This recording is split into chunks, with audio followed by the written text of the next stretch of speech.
music channel. I'm Mike Williams. Thank you so much for taking your time this evening to show up to Sunday at Mike's every Sunday night, 11 p.m. Central European Time. Here on YouTube, we have this live stream. We talk about a lot of different things.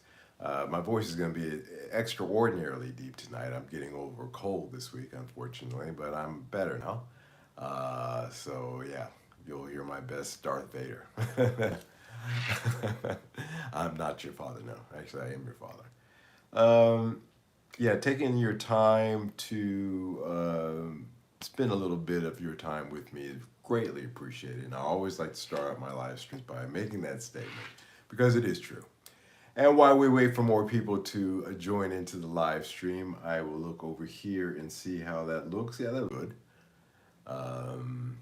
Yeah, what's been going on here? Well, it has been, as I said, not the best week with my health, just like the week before. It's like I got over one thing only to get hit by another. But I'm okay. So it was a little slow, but my monthly shipment of guitars from Japan did arrive, and I am very pleased with that, all in one piece, which is always, knock on wood, which is always a good thing. So far, 100% batting average on that, getting everything over here in one piece. Pretty cool. Hey, Maddie, how you doing, sir? Long time no see. I'm glad to see you here tonight. How you been? Thank you so much for showing up. Yeah, it's just really cool to stuff in, and I filmed an unboxing video for it. So there will be an unboxing video showing what I got in coming out tomorrow. And as soon as I finish editing that, I'll get it out. But as always, when I get a shipment in, I try to hold off on doing an unboxing video on it before I share it here on my live stream as a sort of a preview for my community here to see it here first. At least the bits of it that I think are interesting. And so it actually, this shipment this time got me thinking about some things.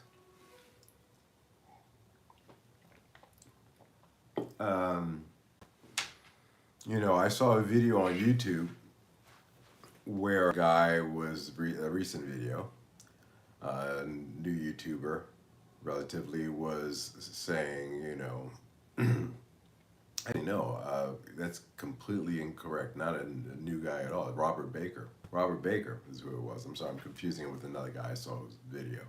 Robert Baker was talking about is a Gibson better than Epiphone or Epiphone better than Gibson is his recent release. And I like Robert Baker. He seems like a really mellow cat. I like mellow dudes.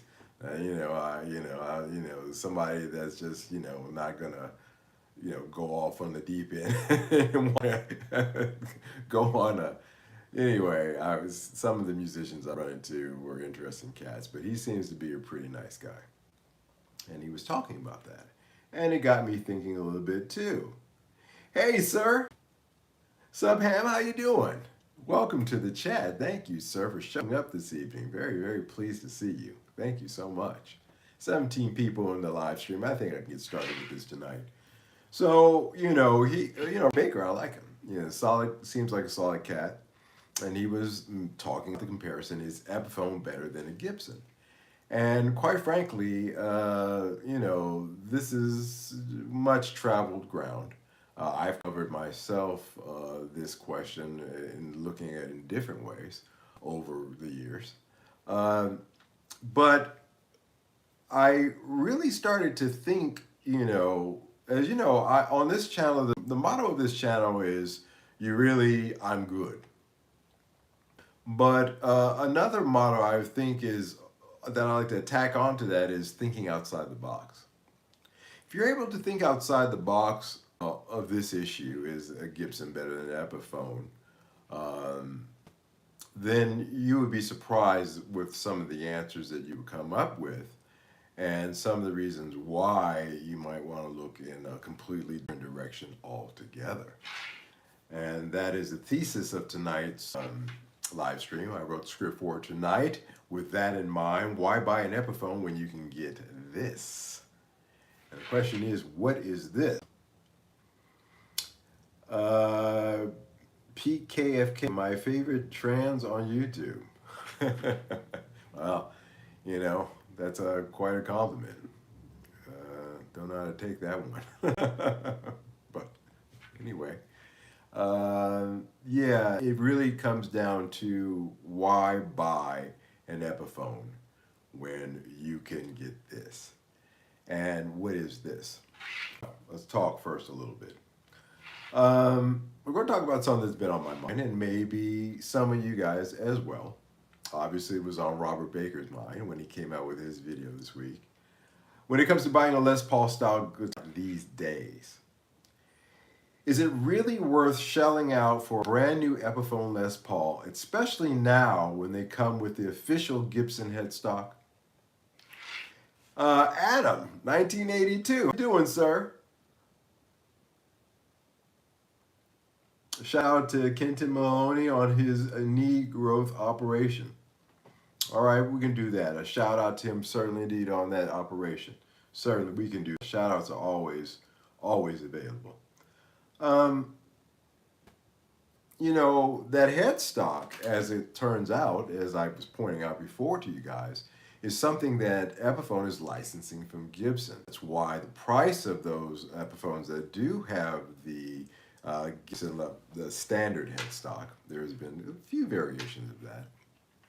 But for general conversation, we'll stick with what we want our heads at, but what the standard headstock is. They license that out from Gibson to be able to use that on these inspired by Gibson models that they've come out, especially with the new 1959 with the revised headstock.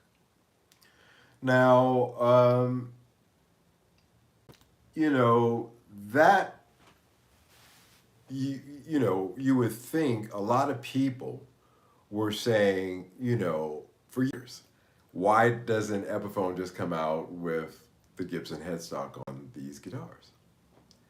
And really, honestly speaking, it was a licensing deal. And it was a matter of when Gibson thought it appropriate for them to make that kind of deal. They're still, you know, it's a company within a company, but they still have, you know, agendas that may not always match up. But this one did eventually. And once that happened, you would think that most people would say, hey, that's great.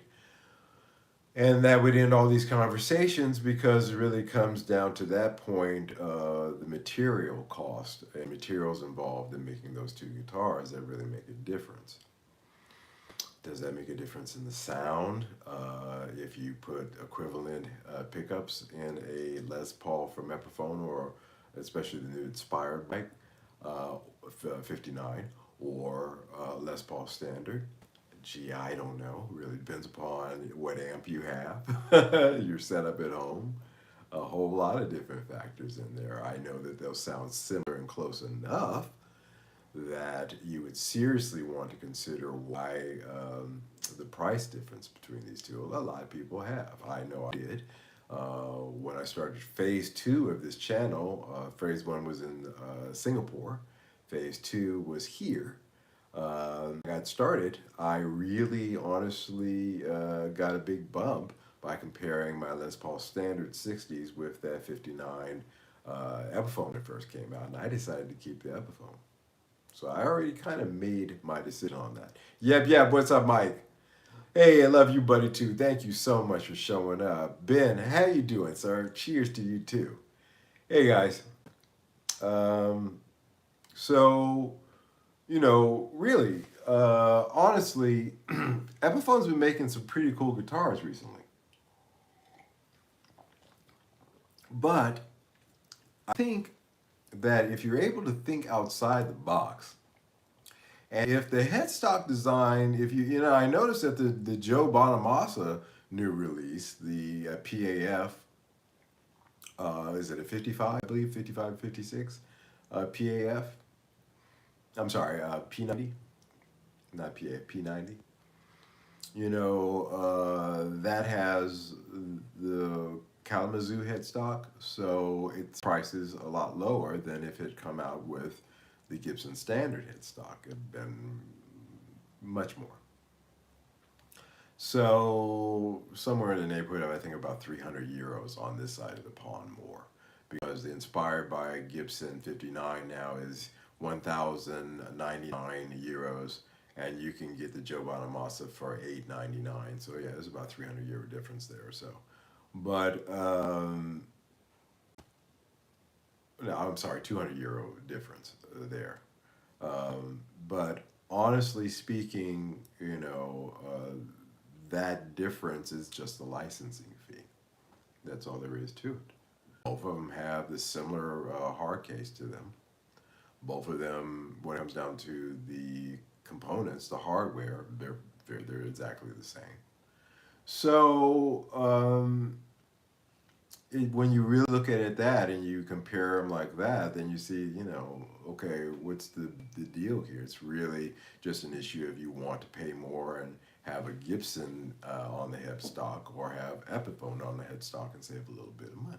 However, there is a third alternative out there that I'd like to show you guys tonight. So I have here something very interesting that I'd like to show you. First, I won't speak, I'll just show it so that you guys can see it. Take a look at it.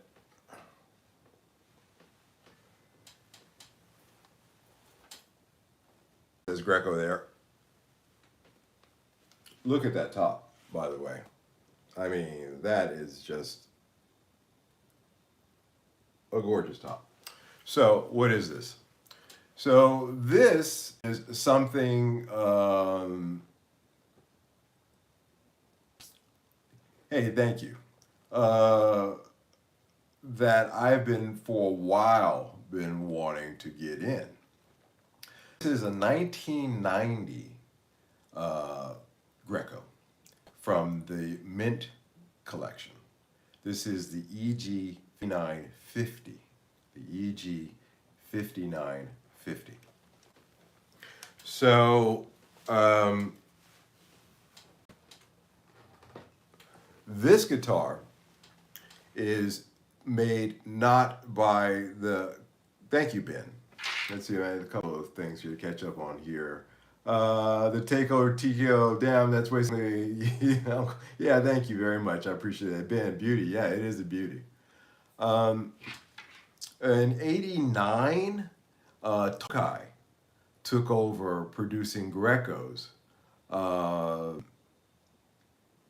for the Kanda Shokai Kaisha. And so this is a Tokai made Greco. Now, as you know, you can go to a shop now and you can get a Tokai made guitar, a Les Paul copy, and they are really beautiful guitars because they've been making them for quite a while now. And I'd like to point out something to start out my conversation with. I mean, it's obvious that this has the single truss rod. You can tell that by the truss rod cover. That's always a giveaway. And also the headstock is the Les Paul standard headstock. It's shot in poly. It is not shot in nitro. It isn't only until recently, within the last few years, that that Tokai started introducing nitro shot Les Pauls. Prior to that, when they were making them under their own title with Tokai on top of the headstock, those were poly. So this is an example of a Tokai from 1990. I'd like to point out that if you take a look there at the bridge, you see that that's a true AVR bridge. It's post going directly into the wood. You will find that feature also on the Greco Les Paul Custom from 1976 that I've showed you guys, that you've seen on this channel. That's something that neither an Epiphone or USA Gibson other than a custom shop going to give you. So there's that. Let me catch up here a little bit here. The Takeover TTO. I personally play bass, but guitars are so cool. If you like bass, check out tomorrow on my channel. I'll be releasing a video with the unboxing. The other guitar I don't have it here with me is a Fender Japan P bass. It is the JB6250. So check that out. You'll like it. It's a beauty too. Tommy Mac, hey, welcome, man. The Sunday crew is here, Tommy Mac. Thank you so much for showing up. Been on all the frets, lots left. I would put these frets at 80%. At 80%. I'm going to do my thing with them, give them a dressing and a polish, but they're good to go. They're good to go. I generally try to avoid. I try to get ones that are case queens. This one, the only that's missing, it's pick guard. But even that got a replica coming on its way to replace it. Same color that would be. The frets are always a nightmare concern, but I try to pick them out where they're got decent frets on it. I put this at 80%. Yep. I'm mad at Gibson for corporate bad behavior, so I'm biased, but honestly, Tokai and Grecos have been nailing their Les Paul for decades. I agree. Frederick Rogers. Good evening, Mr. Rogers. How you doing, sir? Yeah, mine's a Squire P bass. The body is brown with black pickguard and light brown neck. It's very common, but those Squires are great. So, I just think that this Greco and others like it from the 70s and up to the 90s might just be the better investment, both for your wallet and for future resale value. Stick around, grab your favorite drink, and let's dive in. So let's talk about Epiphone. They've been up in their game, no doubt about it, for years. Impressed me quite a bit. Epiphone is the go-to brand if you wanted a Les Paul on a budget, but couldn't swing the cost of a Gibson. However, recently, we've seen Epiphone introduce models with the official Gibson open book headstock. For those who don't know, this is a big deal. For decades, Epiphone has had to use different designs. So, sounds great, right? Well, here's the catch. These models are now being priced much higher than the older Epiphones, largely due to the licensing fees that Epiphone has to pay to use that headstock design. So now you're looking at the prices that are edging closer and closer to Gibson territory without really getting the same level of guitar. And let's not forget, the resale value of Epiphones is not exactly something to write home about. When you go to sell, it's hard to get back anywhere near what you paid. There are exceptions. Robert Baker so brilliantly pointed out that even with vintage Epiphones, USA Epiphones, boy, my tongue is not working. USA made Epiphones from the 60s, vintage ones, don't fetch the high prices their Gibson counterparts do. So there is that. Even in the vintage resale market. What we got here? I'm at two hats. I have two Chinese Tokais, and they have been great. Yeah, they're great. Tokais are nice, indeed. I've seen quite a few shot in nitro. Like I said, they sell them down the street. There's a shop down here that is a licensed Tokai dealer here in the Netherlands. They have a beautiful, beautiful honey burst down there that I just thought it was just wonderful. However, again, I will point out that there is no difference between a Tokai that you can buy now and this guitar. Except for this guitar is way cheaper than a modern Tokai because Tokai is now paying the licensing fee. Back then, they didn't give a damn. They didn't do it. The design, the build, I don't know if you guys can see it, but the carve and that the dish, I guess you can see that, is really nice. Again, these are the Screamin' 82s in here, pickups. that this came with. So not as great as the pickups in my Greco Custom from '76. That has Super 70s and U1000s, the same pickup in them. But these are a little bit of a step down in terms of pickups. However, these Screamin' pickups are still, equal to any Gibson USA model. I would certainly say that the U1000s on the Greco Custom, those Super 70s, everybody knows the Super 70s. Hell, that was Van Halen's pickup, so of choice for the first two albums. So, really pickup wise, you're not looking at having to do any swaps as far as that's concerned as well. You've got some serious pickups right out the gate. James, how you doing, sir? Hello to you too. Ben Allmark. Where are the Tokais made nowadays? Tokais now are made in China. They're made in China. Made two hats. Correct headstocks, China or Japan?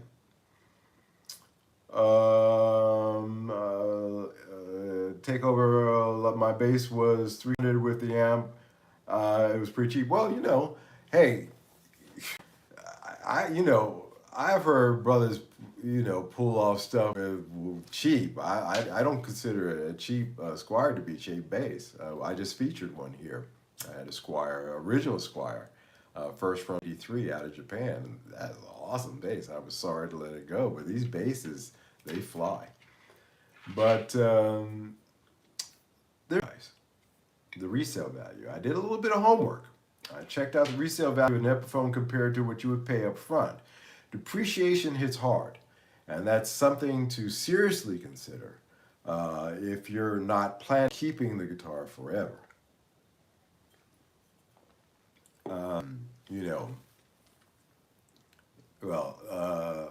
That'd be a digression. Let me not say that.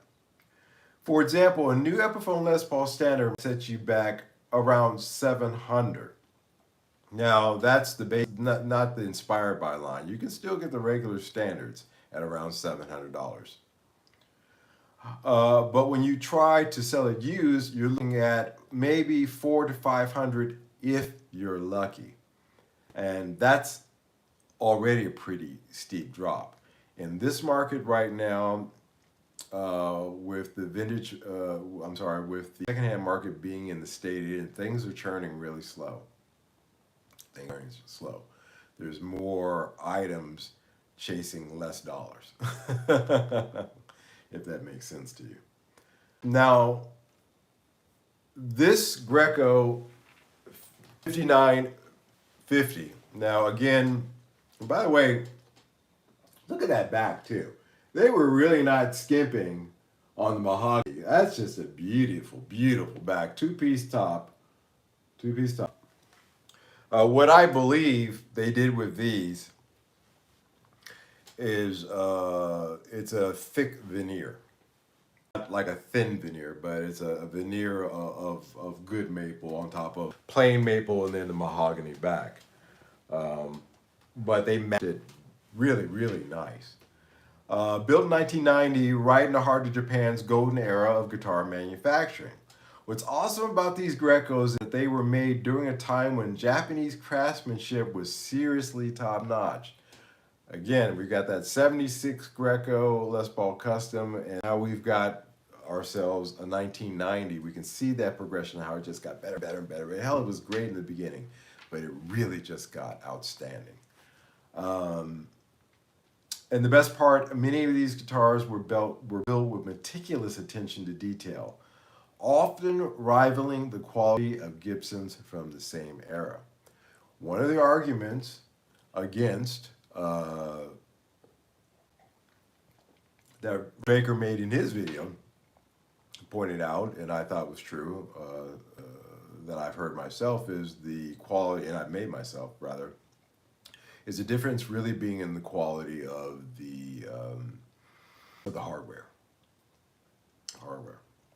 Because they really do, the Epiphone hardware, I could dig through my parts in here and give you examples. But anyway, the Epiphone hardware is decent, but it is not of the same quality of the Gibson. And, you know, the weight of the tail pieces are different. I find that Epiphones have really heavy tail pieces when you weigh them out as opposed to a Gibson tail piece. That's one of the things I did when I was doing comparison between my Gibson standard 60s and that Epiphone 59, and weighing the tail pieces, and those little small things in the quality of the material are not the same. Now, that being said, the quality of the hardware on this guitar, however, is on par, dare I say, maybe a little bit better than the Gibsons of its era. So again, if we're keeping a scoreboard here, we would say, well, wait a minute, the Greco had headstock. The Greco has the construction of a Gibson custom shop guitar, certainly of a modern day Tokai guitar, since it's a Tokai made guitar. The pickups in it don't need to be bought because these are renowned pickups that in themselves, if I took these pickups out of this guitar right now and sold them individually, I get about 100 to 120 euros per each pickup. So again, they're quality pickups. And maybe more. But again, it's another check. And the hardware. So these are a lot of factors.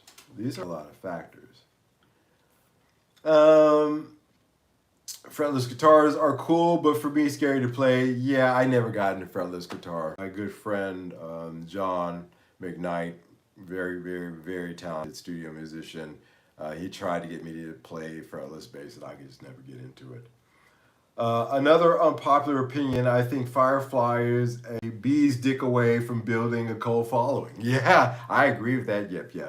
They're at the point where they make a knockoff with nothing wrong, not excellent, but good and cheap. I agree. I've been hearing about these Firefly guitars. Now, I can't get it over here in Europe. I would have to buy it in the States, ship it to a States stateside address, and then ship that over to here and pay the VAT on it, which would still, it wouldn't be bad, but I've been hearing about Firefly guitars for years, and I agree with that. It's that.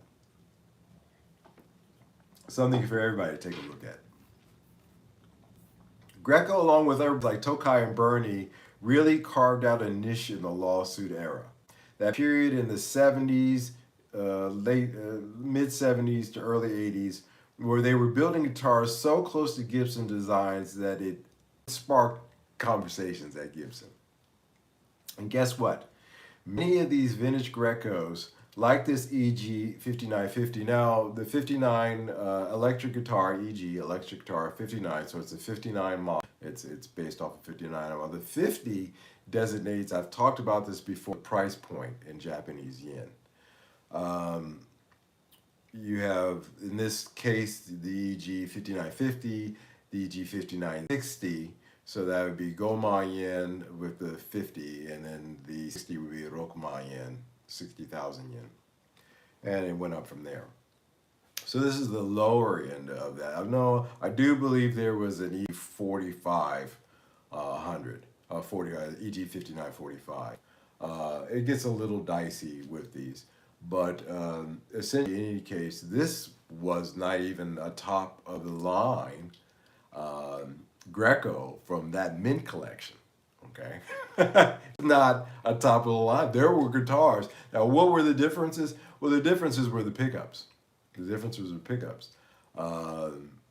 When you're into the 60 and the 80, I believe there was a 70, but when you got into the 60, when you got into the 80, then you started getting into the Dry Z pickups.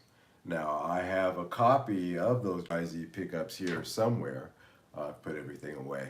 I forget how I've cleaned everything up. Of Dry Z pickups because they are some of my favorite pickups in the world. And I had a guy in Croatia Q pickups and make a copy of from his example that he has. Um, but that was the price difference.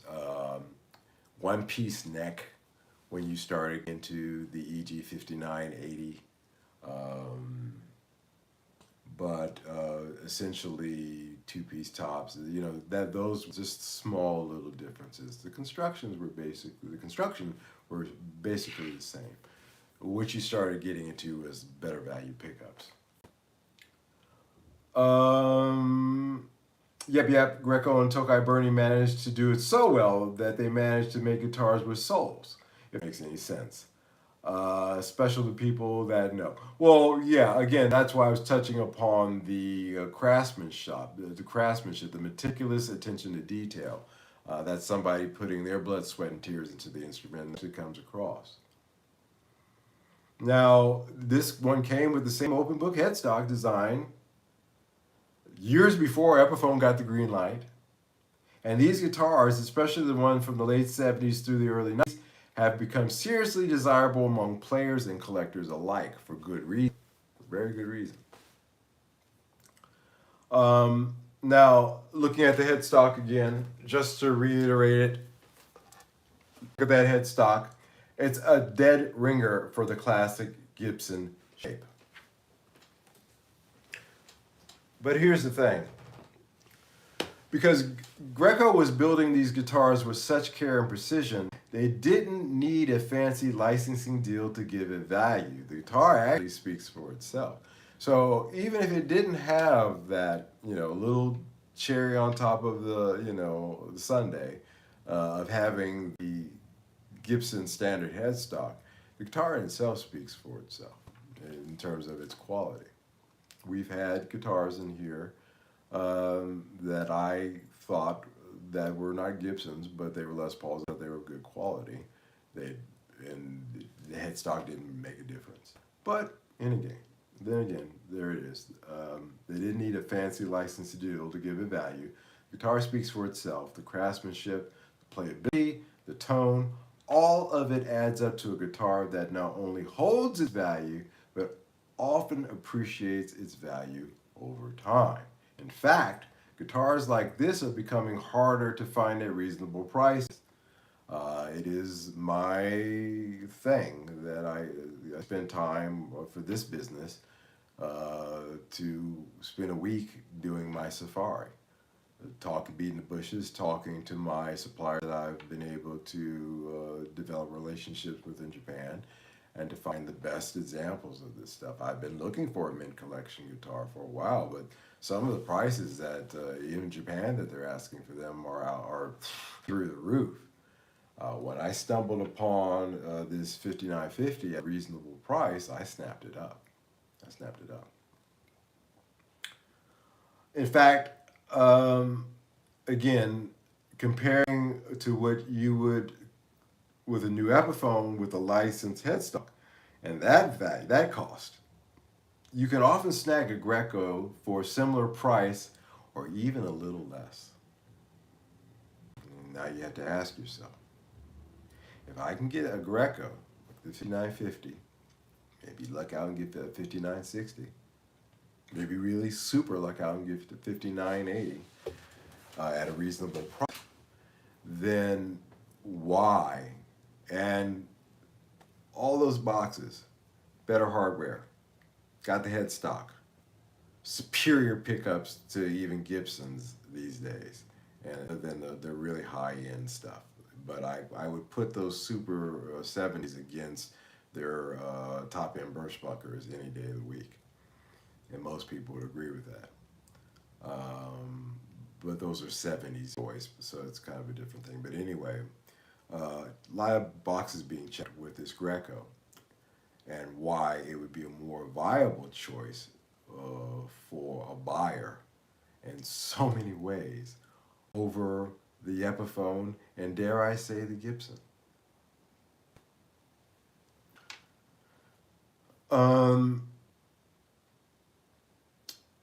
You're getting way more guitar for your money. And with the vintage appeal, its resale value tends to hold or even increase. So again, there's another box check. You get one of these, I can get it at the right price. I guarantee you, it will hold its value. These guitars hold their value, and it will hold its resale value as well. A vintage Greco like this 5950 from 1990, you can often find them anywhere between 700 and 1200 US dollars, depending upon the condition and rarity. But here's the kicker. If you decide to sell it down the road, you're much more likely to get close to what you paid, or in some cases, maybe even more. Vintage guitars tend to retain value much better, especially with collectors being more aware of the quality and history behind brands like Greco. So, again, the title of tonight's live stream is Why Buy an Epiphone When You Can Get One of These? And by the way, that price range 700 to the 1200, around 1200 US dollars, you are looking at being able to get an EG 59 80 or the 100. So those are, again, great guitars. You would hold this up in this hand, if you could, and would hold up that inspired by Gibson 59 that they came out with, reworked with a new standard headstock. You'd look at these two guitars and you would put that Epiphone away, because the minute you held them in your hand, you touched it, you knew that it's not the same thing. This is when you touch. I wish there was touchable vision, or I could just pass this guitar out with all you guys watching the live stream right now. And by the way, thank you guys so much for watching and taking in and watching this, sharing this thought with me tonight. Don't forget to hit the like button, guys. It feels different. This does not feel like an Epiphone. This feels like it feels like a Gibson. For sure, it feels like, and it has that gravitas. I always talk about the gravitas of these guitars. And this example is no different. I wouldn't do it, guys. It is a pleasure and a blessing, first of all, for me to be able to obtain these examples where I could sit here and share this information with you to help you make an informed opinion. If anything else, this channel is really trying to build a community first here. And if you guys like what you're seeing here and you haven't subscribed, please hit the subscription button and join this great community. You can see we got some great guys here. Great guys, fantastic, thick and thin kind of really great community here that I do appreciate. To be able to present this to you and say, without any equivocation, that this is the better way to go for so many reasons. Every time I get something like this in, I don't want to let it go, obviously, because I know I've got quality in my hands.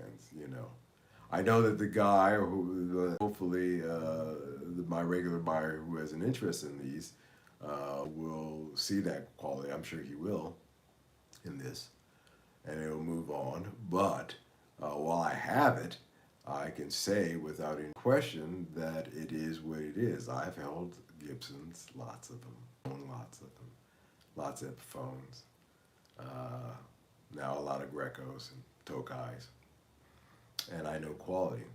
And this, my friends, is the real deal. So I wouldn't do it. Why? I bought my 783 pickup Black Beauty with Bixby for $700 a few years back. It's amazing, says Sharon. Hey, welcome, Sharon.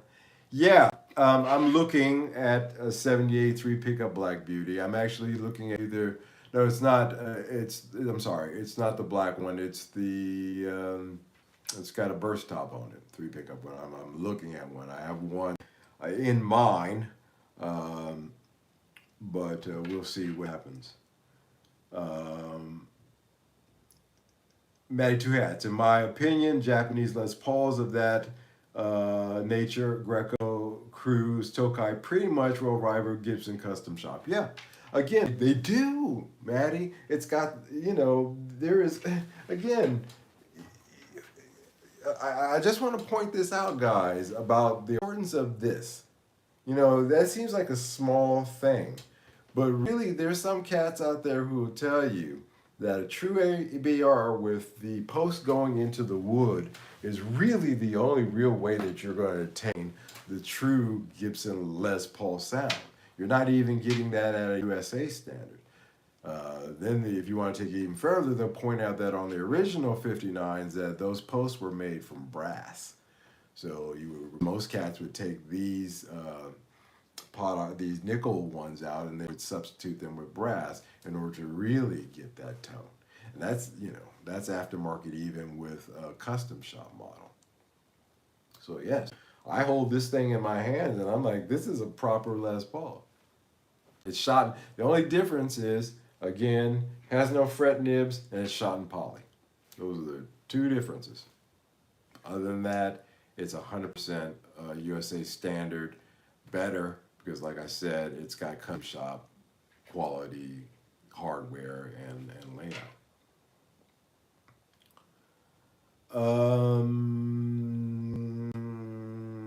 Cherry Burst with the cream bobbins. Yep. I worked with Japanese woodwork on a super high-end home years ago.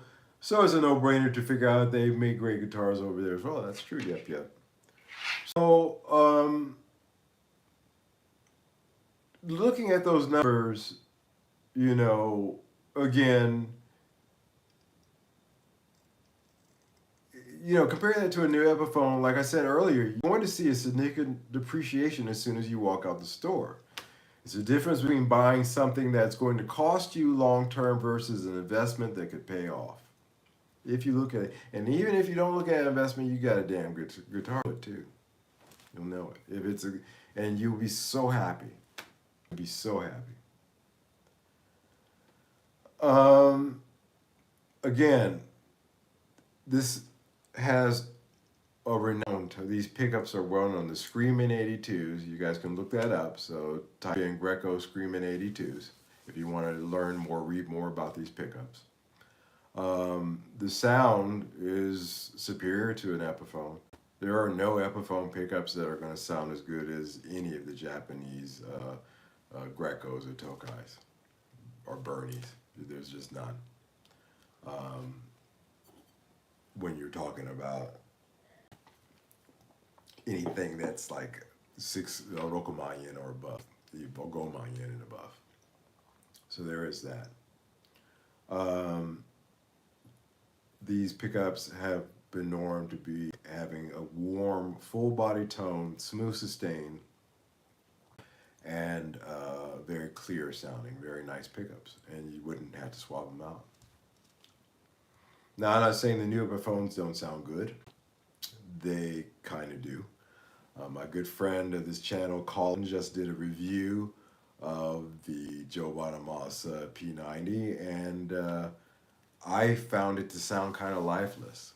And I think he was trying to convince himself otherwise because he just bought it. We do that sometimes. But even he had to, in a way, agree that it was kind of lifeless sounding. Maybe it was just that one. But certainly the older Epiphones, like my P9056, it's a beautiful sounding P90 pickup. So I'm just saying that there's something special about, however, the tone of this guitar that's been around for 30 years. It's got that broken in feel. It's got the craftsmanship. Particularly on these older Japanese made guitars, it really shines through when you play it. It's just gonna sound better and feel better than an Epiphone. What's the takeaway? If you're in the market for a Les Paul and you're eyeing one of these new Epiphones with the Gibson headstock, don't get me wrong, they're solid guitars. But when you factor in the higher price due to the licensing, the low resale value, you really got to ask yourself, is this a really good use of my money? Now, money's tight these days. Things are tight, and they're getting tighter. I have talked, warned, and cajoled you as an audience to look out for this decline that we're seeing in the secondary guitar market. I've talked about it for over a year now. Again, three-chord Dave.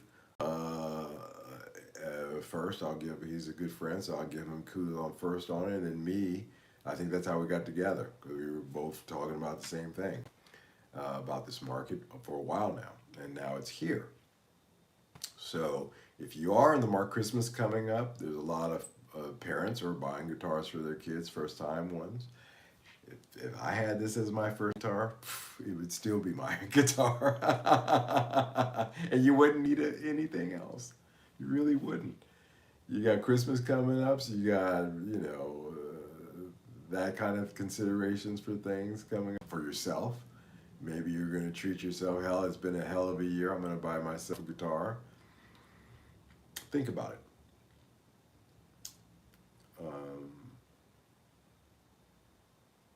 Is it a good value for your money? On the other hand, guitars like this 1990 Greco offer you more than just good looks. You're getting a vintage, not vintage, you're getting an older. Vintage, by the way, that Greco custom that I have from 76, that is turning vintage. This is not vintage, this is an old guitar, but an older, but a nice one. You're getting one with superior craftsmanship with solid resale value, however. It's a conversation piece. Guitar nerds like us love to talk about. I honestly believe that this route is a smarter choice for a lot of players these days. Because with the internet, before there was no internet, it was hard to reach out and to find out these things were available, or find a reputable dealer or somebody who would go over to Japan to get it for you. Now, you can get online. A lot of Japanese shops are starting to put their information in English as well. A little slow to the game, but anyway, they're doing so. And you can obtain these things a lot easier. So therefore, your market is not just whatever in your locale is, or even in your own country. Your market is the entire world now. And that is a temporary thing. That may not last. That's not something, oh, well, I'm not going to get to this year, maybe next year. These routes of shipping, I can close down in a minute. We've seen that, this disruptions thing. So if you're in the market, I'm bringing this up now because now is the time. And by the way, the value of currency is going to be less next year too. So there's that as well. I honestly do believe that this is a smarter choice for a player these days. I really think that,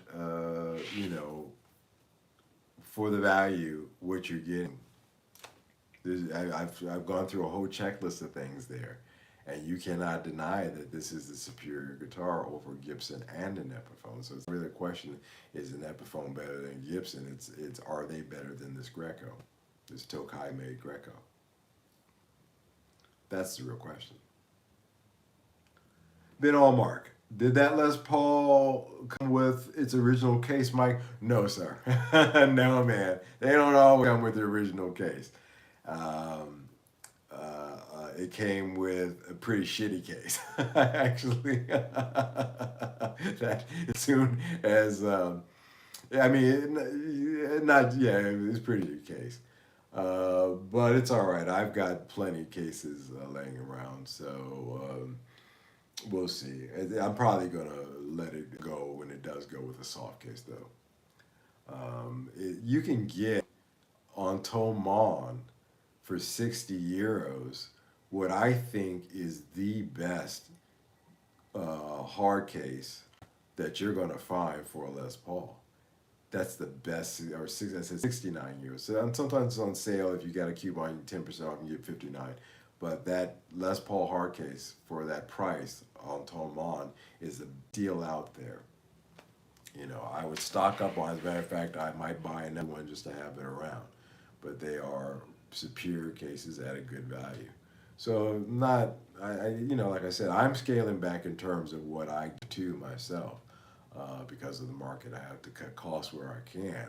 I used to sell these. I used to go out and buy a hard case and sell it with a hard case, but I kind of stopped doing that for Record Dave. Hey, thank you for popping in, man. I popped in and saw your show last night. I was listening in. I was getting over a cold, man. But I actually was laying there listening to you a bit, and I'd like to talk to you soon. So I'm gonna shoot you an email. Had a thought. Yep, yep. Mike, how would you rank the top 3 or 4 countries for guitar culture? I would say that Japan is number one because of the otaku nature. Their music there still heavily guitar based. They still have a reasonable amount of clubs that are open for bands to play at. Number two would be here in Europe for all the same reasons, but a little bit less. Um, then maybe some places in Central Europe, unfortunately, that's kind of the same thing. Then UK, United States, depending upon the day, which one is 3 and which one is 4. Med 2 hats, Japan for the win, always, yes. So, just my thoughts, guys. Just my thoughts. Something I want to share with you. I'll show it one last time so you can look at it. True mother of pearl inlays, by the way. That's not synthetic. That's a true mother of pearl. And again, 2-piece top, and they really look like you got a bird's eye kind of maple thing going there, and they matched that top really nice. They really did a great job. And again, that mahogany back, I don't know that it's just beautiful. It's figured. Beautiful wood, beautiful construction. You know what they would charge to get that wood these days? You gotta think about that too. So I'm trying to drive this point home to you guys. Again, I'm fortunate to be able to get this stuff in my hands for a short period of time and share with you and give my thoughts. And my thoughts are, you're nuts if you buy any of these new Epiphones. I'm sorry, I wouldn't do it. I wouldn't buy an Epiphone anymore. I wouldn't do it. Why would I buy an Epiphone when, even the low phone is 700. The basic standard with the Kalamazoo headstock is $700.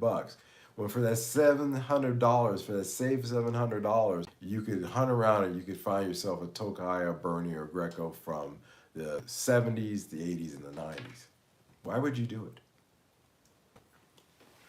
it? Doesn't make any sense. So, really, I wouldn't buy an Epiphone. And if it came between one of these and a Gibson, for the money's sake, I would go with this as well over the Gibson because I'm getting the same quality of Gibson up and down the line. I don't like the fret nibs. I was never a fan of fret nibs anyway, so that's not a big deal to me. The fact that this is shot in, and that may make a difference to some folks, not to me. That may be a deal breaker for some people, and I'll concede that. But other than that, no difference. None. As a matter of fact, again, some advantages over USA Standard, so I would go with this. So. But that's just me. Call me crazy. Call me nuts. Just don't call me Shirley. It's just a thought that I would like you to also think if you're out there in the market. Again, it's not a dead market. People are still buying out there. But your marketplace is the world. It's not just USA or Canada or Great Britain. A lot of the places that people who are in this community reside from. It's all over. And you should spread cast your view out further. And you'd be surprised what you could find. Now again, a lot of us are getting hip to the value of these guitars, and the prices of them are going up. If you can find one at a good price and you can hold on to it, you got yourself something. It will increase in value. I don't say that very lightly. I'm always discouraging, saying, well, I wouldn't do that because there's a chance it could go down. With these, you pretty much will got a good shot of holding on to your value at the very least, what you put into it. It may come out a little ahead when you do go to sell it if you keep it in good condition. And if it was in good condition in the first place. Always try to find the best condition ones you can. I'm added two hats. I'd rather have the headstock say Stoner than Gibson these days. Maddie for the win.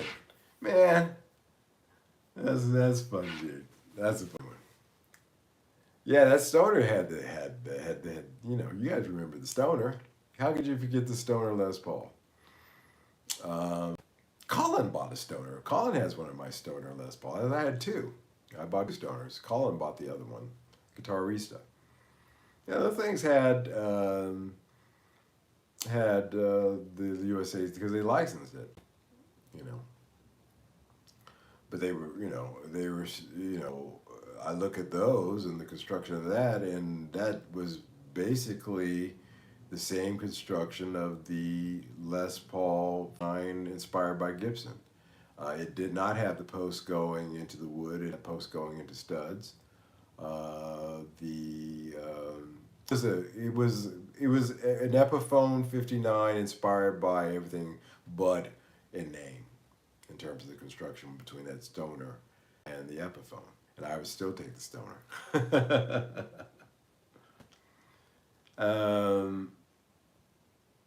So again, guys, and it sounds good too.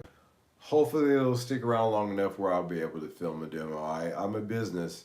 I really do like filming. I do the unboxing, so at least it's documented came in. But I do run a business, and if it's got to go, it's got to go before I film it. Hopefully, I'll have time to do so before it does go, so you can hear what these Screaming 82 pickups sound like. Also, the other Greco custom, that one, I need to look at the wiring. There's a little bit of a short in there. But we'll get to that as well. But again, like I said, we have two examples from the 70s and the 90s of these Grecos, and I think the custom has the USA custom headstock, and this one has the USA standard headstock. So again, if the headstock is a big deal, then just that in itself, why don't you just get a Greco? There's just so many things on the list, and I think it's ridiculous. So I want to thank Robert Baker for inspiring this week's discussion. If you haven't checked out his channel, go over to Robert Baker. Asking the question, what's better, an Epiphone or Gibson? Well, my question is, not, again, like I said, what's better than those two? And is there such a thing? And yes, there is. Checks lobbies.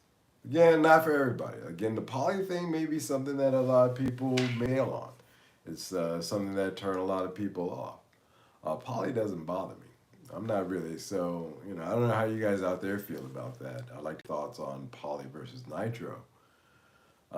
Again, for the purist, again, the post going into the wood thing, they'll count that as a positive.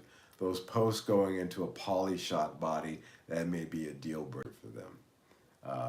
As well as the fact that there is a veneer about that thick and then that much underneath that, a veneer maple, so a figured maple, about that thick, pretty thick piece. Underneath that maple, and then the mahogany. Whereas opposed to just being a solid piece of figured maple all the way through. That may be a deal breaker too, but, again, those are small considerations. But again, I point them out to be fair.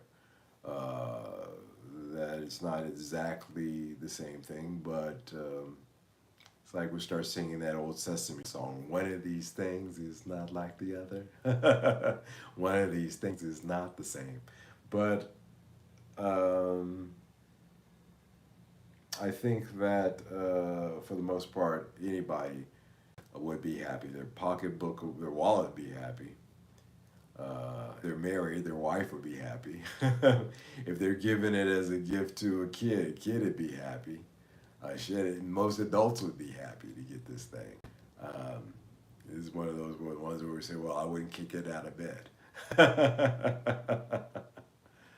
Manny Two Head says, don't care at all about nitro poly. Most nitro now is different from the old stuff. Anyway, thank you. They keep the old kind of nitro. And when they did try to do that, they had that bleeding. Remember that custom shop incident they had with the, this is the closest we get to what they used to do, and it wouldn't stick. It was peeling all over the place, and they had to send those guitars back because they can't do what they, because there's EPA standards now.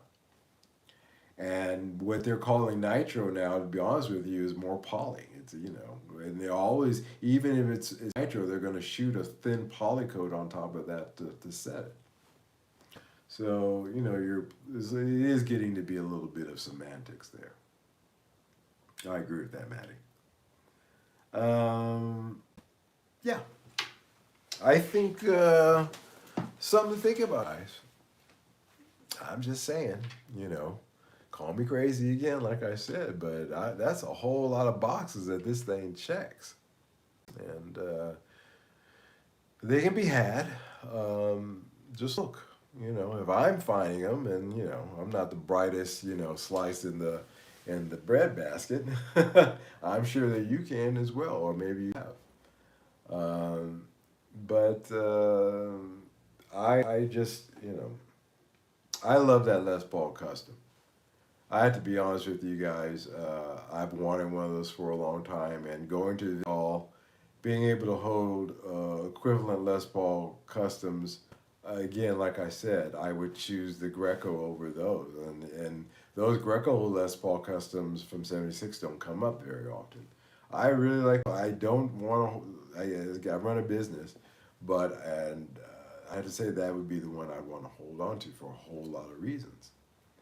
And they're special guitars. These are good guitars, you know. These are good guitars, you know.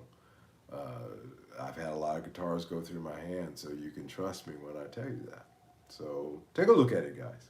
Please take it under consideration. You might have to do a little bit of work. This one I'm going to have to do a little bit of work on, but not very much. I have a pick guard coming for it because I'd like to sell it complete with its pick guard. That I will do.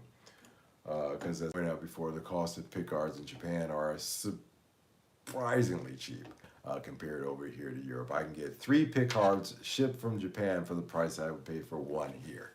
And as a matter of fact, I just did that. I had my guy buy 3 just so that I have them in stock. So I'll sell this with its pick guard. So it'll look beautiful. But, you know, anyway, it's just a great guitar, and you guys should seriously consider it. So why buy an Epiphone when you get this Greco is tonight's conversation. I hope you enjoyed it. I am going to go make myself a cup of tea, herbal tea, try to help myself get some sleep. I've been noticing that with this live stream, again, I'm getting that intermittent clicking, guys. It's come down to just my internet here, and unfortunately, there's not a lot I can do about it. I've stopped using the wireless. I changed what I'm filming with. I've done everything, but there's still these little gaps. It's just shitty, you know. Ziggo. It's my shitty internet provider. So I thank you guys for putting up with that too. I put a booster here, so anyway, I'm sorry for that. I hope it doesn't matter. Matt Two Hats, that Black Beauty is a special guitar. I know, man, it really is, dude. It really is. I gotta figure out a way how I can afford to keep that for myself. But anyway, we'll see. I'm gonna try to hold on to it until I figure out how to do that. But I would like to keep it. Anyway, thank you so much for taking the time to just show up. I'm always so surprised that you guys are regularly, always steadily here. You know, I will continue to do the same here for you. I enjoyed today. When I was writing today, I was feeling whimsical. I guess you can sense that in the script tonight, even though I'm getting over a cold. But good to be here, guys. And look out for tomorrow. I will be releasing the unboxing video of this Greco and the Fender bass that I got. I think you guys should check that out. Please support the channel by doing so. And hear your comments down in the comments section below. Whether you're watching this live or in the rerun. Either way, I want to thank each and every one of you guys for showing up. God bless each and every one of you. I will see you in Wednesday coming up here. Hey, 3 Chord Dave, thank you, brother. I'm going to shoot you off an email. You take care. I will talk to you guys soon.